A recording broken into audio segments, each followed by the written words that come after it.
Hi everybody, this is Miss Chrissy from the Newton Falls Public Library.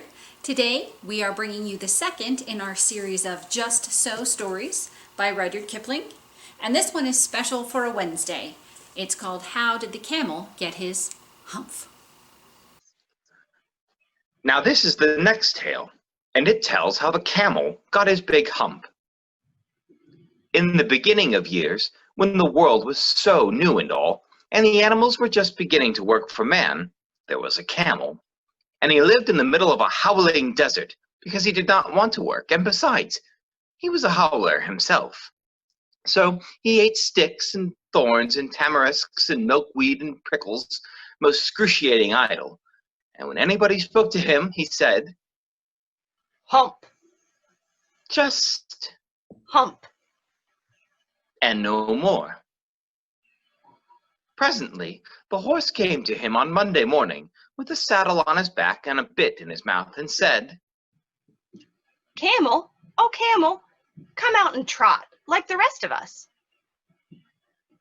Hump, said the camel, and the horse went away and told the man. Presently, the dog came to him with a stick in his mouth and said, Camel, oh camel, come and fetch and carry like the rest of us.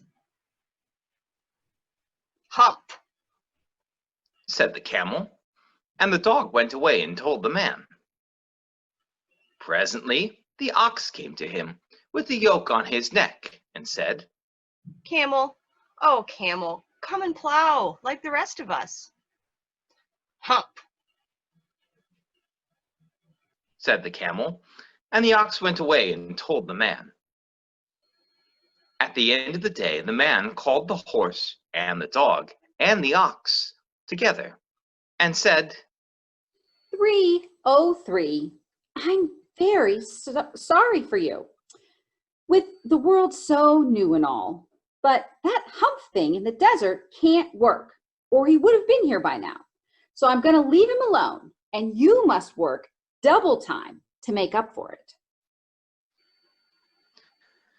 That made the three very angry with the world so new and all, and they held a palaver, and an indaba, and a punchayet, and a powwow on the edge of the desert, and the camel came chewing on milkweed most excruciating idle and laughed at them.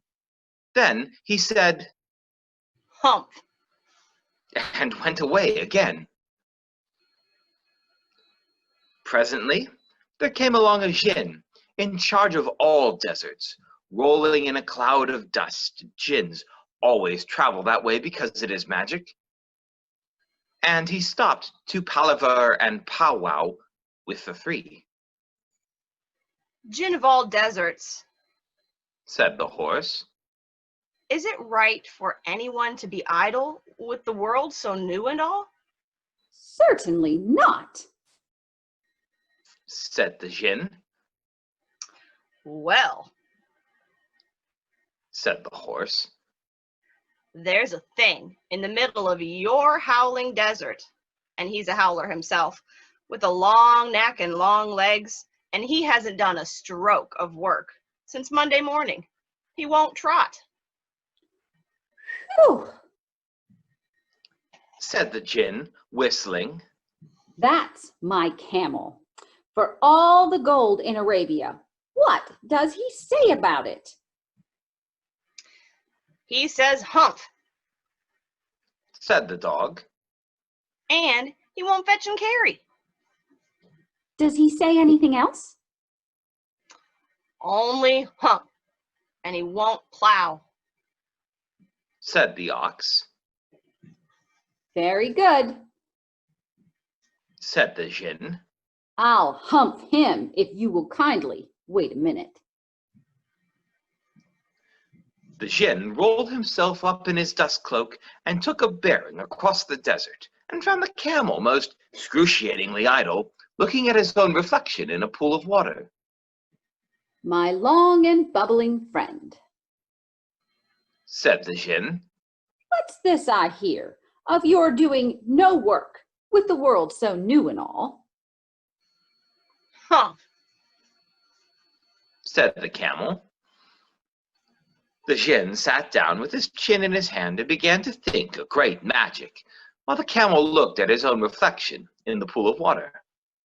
You've given the three extra work ever since Monday morning, all on account of your excruciating idleness, Said the djinn, and he went on thinking magics with his chin in his hand. Huh. Said the camel. I shouldn't say that again if I were you. Said the djinn. You might say it once too often. Bubbles, I want you to work. And the camel said, Huh. again. But no sooner had he said it than he saw his back, that he was so proud of, puffing up and puffing up into a great big lolloping hump. Did you see that? Said the djinn. That's your very own humph that you've brought upon your very own self by not working. Today is Thursday, and you've done no work since Monday when the work began, and now you are going to work.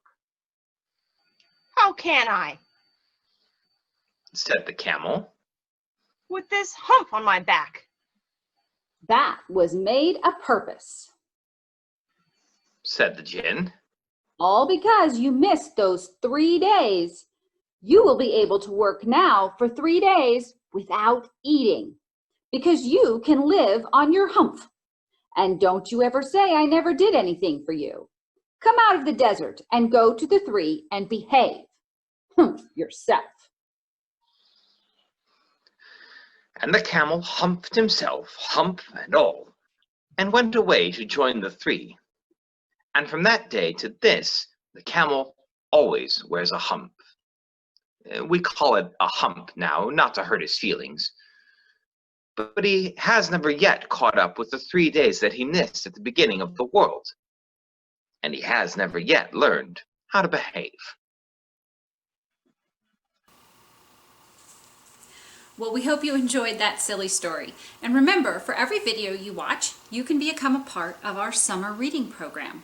Just click the link that's attached to the bottom of this video and it'll take you to a form that you can fill out for an entry in our summer reading program. We'll be awarding prizes by drawing at the end of the summer. Anybody is welcome to join. There's both an adult form and a juvenile one. Have a good day.